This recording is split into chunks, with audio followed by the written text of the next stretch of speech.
Aksi protes di Iran masih memanas dan mulai melakukan aksi vandalisme. Pemerintah pun bersuara agar Amerika tidak ikut campur memperkeruh suasana ketegangan di Iran.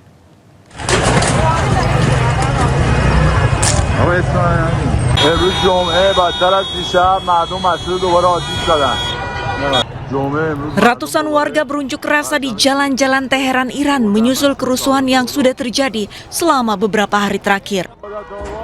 Peserta unjuk rasa berkumpul di lapangan Kaj. Mereka protes karena memburuknya situasi ekonomi dan penurunan tajam nilai mata uang nasional. Sejumlah pengunjuk rasa pun membakar dan merusak kendaraan serta beberapa infrastruktur publik.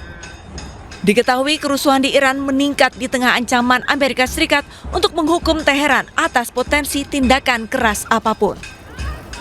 I heard that's also taking place in Iran. They named a street, the protesters.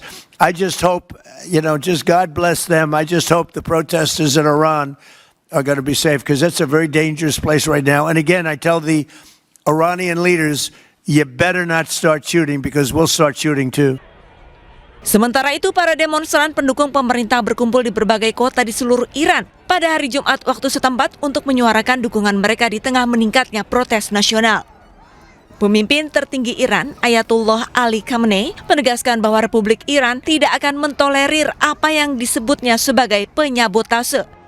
Dirinya juga menekankan bahwa sistem politik Iran dibangun di atas pengorbanan yang sangat besar.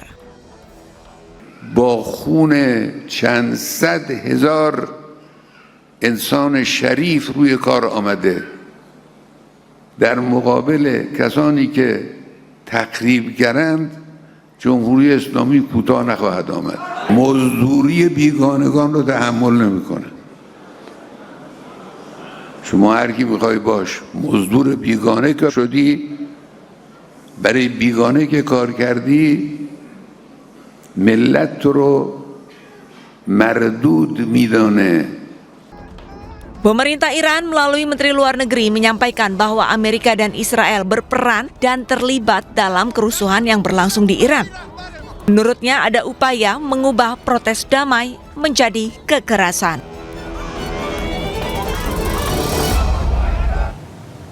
Pemirsa, kericuan terjadi di sepanjang jalan Teheran, Iran dalam aksi unjuk rasa anti pemerintah. Presiden Amerika Serikat Donald Trump kembali melontarkan ancaman ke pemimpin Iran jika bertindak represif ke massa pengunjuk rasa.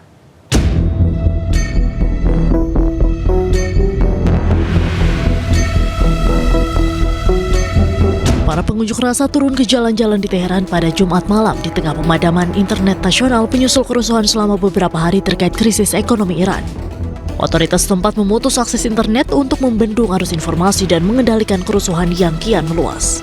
Tercatat puluhan demonstran tewas dalam hampir 2 pekan terakhir, meluasnya bentrokan jalanan dan kebakaran, serta beberapa petugas polisi tewas dalam semalam. Sementara itu, Presiden Amerika Serikat Donald Trump mengatakan bahwa Iran berada dalam masalah besar seiring aksi protes anti pemerintah terjadi di negara itu. Trump mengulangi ancaman sebelumnya kepada otoritas Iran untuk tidak menembak para demonstran. Ia memperingatkan AS tengah mengamati situasi dengan sangat cermat dan tak segan untuk melakukan intervensi. Iran's in big trouble. It looks to me that the people are taking over certain cities that nobody thought were really possible just a few weeks ago. We're watching the situation very carefully. I've made the statement very strongly that if they start killing people like they have in the past, we will get involved. We'll be hitting them very hard where it hurts. And that doesn't mean boots on the ground, but it means hitting them very, very hard where it hurts. Di sisi lain, para demonstran pro-pemerintah berkumpul di berbagai kota di seluruh Iran pada hari Jumat waktu setempat. Mereka menyuarakan dukungan kepada pemerintah di tengah meningkatnya protes nasional dan mengecam ancaman Trump untuk melakukan intervensi.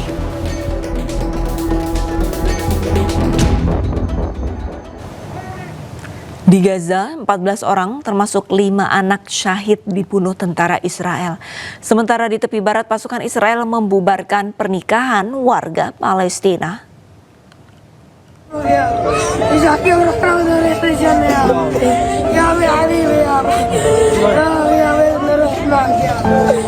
Seorang anak di Gaza, Palestina tidak bisa membendung air matanya saat mengetahui ayahnya meninggal dunia.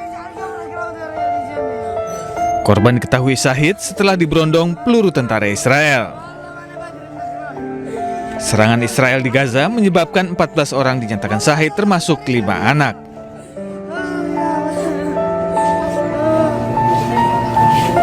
Seorang pemuda Palestina syahid dibunuh pasukan penjajah di Jalan Al-Sika, Suhaya, Gaza Timur. Korban meninggal dunia di tengah meningkatnya agresi militer Zionis Israel di Gaza. Pasukan pendudukan Israel diketahui terus menebar teror dengan membakar dan membombardir rumah penduduk Palestina serta melepaskan sejumlah tembakan ke arah warga sipil. Sementara itu, di kota Al-Ezaira, Yerusalem tepi barat, pasukan Israel menyerbu sebuah acara pernikahan warga Palestina.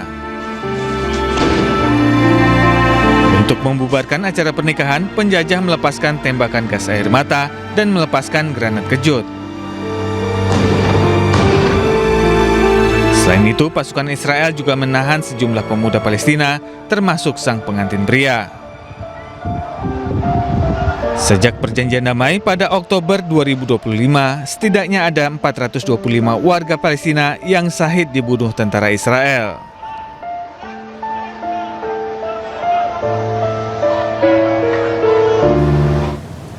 Cuaca ekstrim kembali melanda wilayah Gaza, Palestina. Badai berulang yang melanda Gaza memperburuk situasi kemanusiaan dan mengancam nyawa ratusan ribu warga.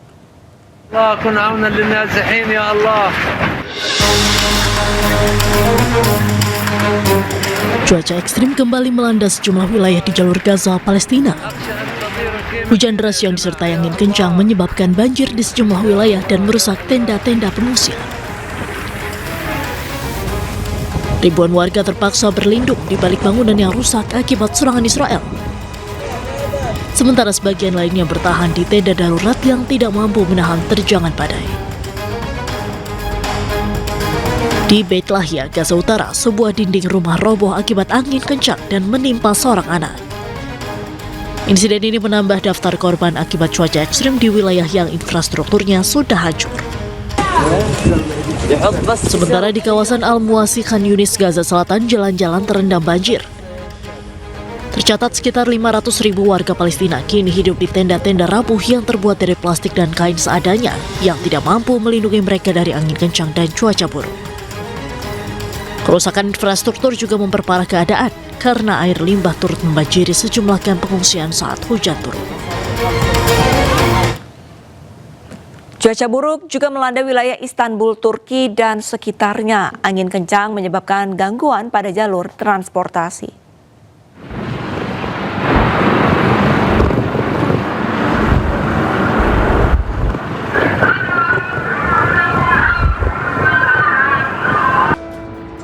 Cuaca buruk dilaporkan melanda Istanbul dan beberapa wilayah lainnya di Turki. Fenomena angin lodos yang bertiup kencang memicu badai dahsyat dan menyebabkan gangguan pada jalur transportasi udara maupun laut. Sebuah pesawat yang sedang dalam fase final approach untuk mendarat di Bandara Internasional Sabiha Gökçen terpaksa melakukan prosedur pembatalan pendaratan. Kencangnya hembusan angin dinilai terlalu berisiko bagi keselamatan penerbangan, sehingga pilot memutuskan untuk kembali naik dan berputar demi menunggu celah cuaca yang lebih aman. Sementara itu di kawasan Tuzla, terjangan angin kencang menciptakan gelombang tinggi yang mengguncang deretan perahu di sepanjang pesisir. Kondisi ini memaksa para pemilik kapal untuk memperketat pengamanan guna menghindari kerusakan akibat benturan hebat yang dipicu oleh badai. Tak hanya itu, angin kencang juga mengakibatkan sebuah truk yang sedang melintas di jalan tol terbalik. Insiden itu terjadi di Provinsi Kocaeli, Turki dan mengganggu sejumlah pengendara lainnya.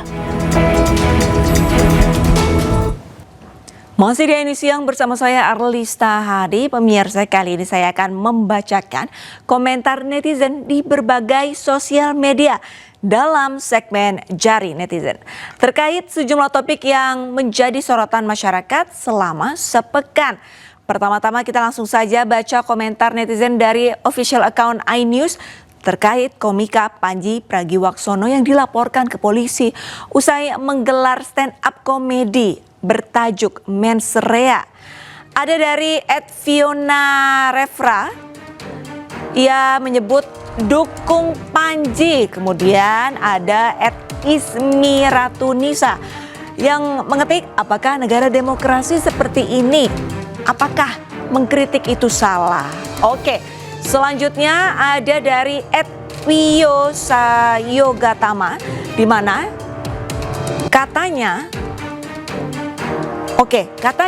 setuju perlu diproses hukum agar paham batasan mencari nafkah dengan cara yang lebih baik, bukan dengan merendahkan pihak lain, apalagi yang direndahkan adalah pejabat-pejabat negara.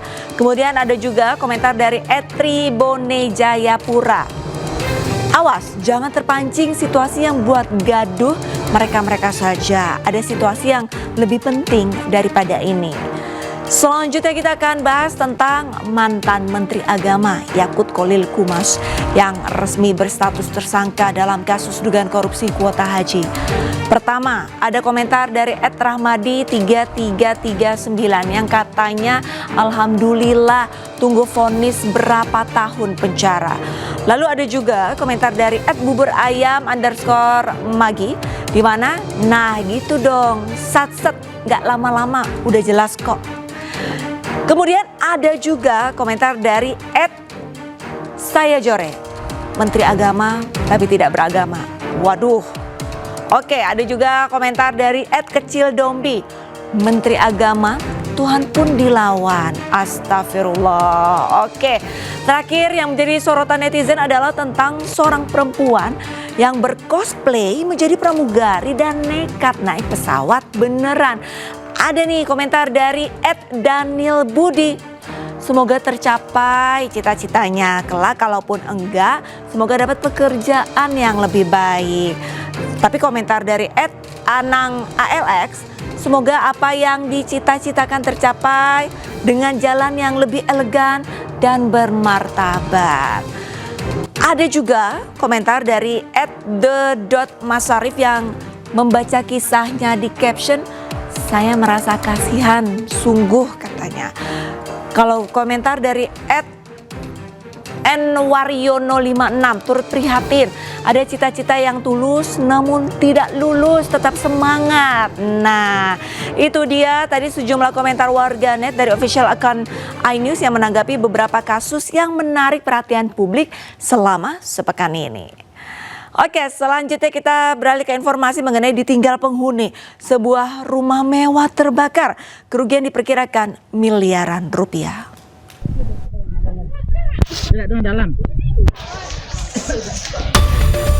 Kebakaran menghanguskan satu unit rumah berlantai 2 di Nagari Koto Baru, Kecamatan Ampe Nagari, Kabupaten Sijunjung, Sumatera Barat pada Sabtu malam. Besarnya kobaran api membuat sejumlah warga panik dan berusaha menyelamatkan harta benda mereka.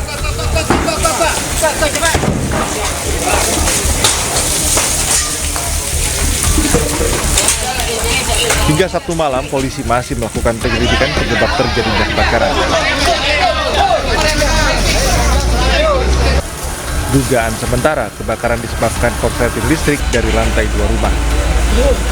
Terjadi kebakaran ya di Jorong Kota Panjang sama mantan Pak Jorong ya, Pak Zul. Jadi penyebabnya sekarang lagi kita selidiki ya, kita belum tahu pasti. Ada korban jiwa dalam peristiwa ini, kerugian ditaksir mencapai miliaran rupiah. Dari Kabupaten Sijunjung, Sumatera Barat, Budi Sunandar, iNews melaporkan.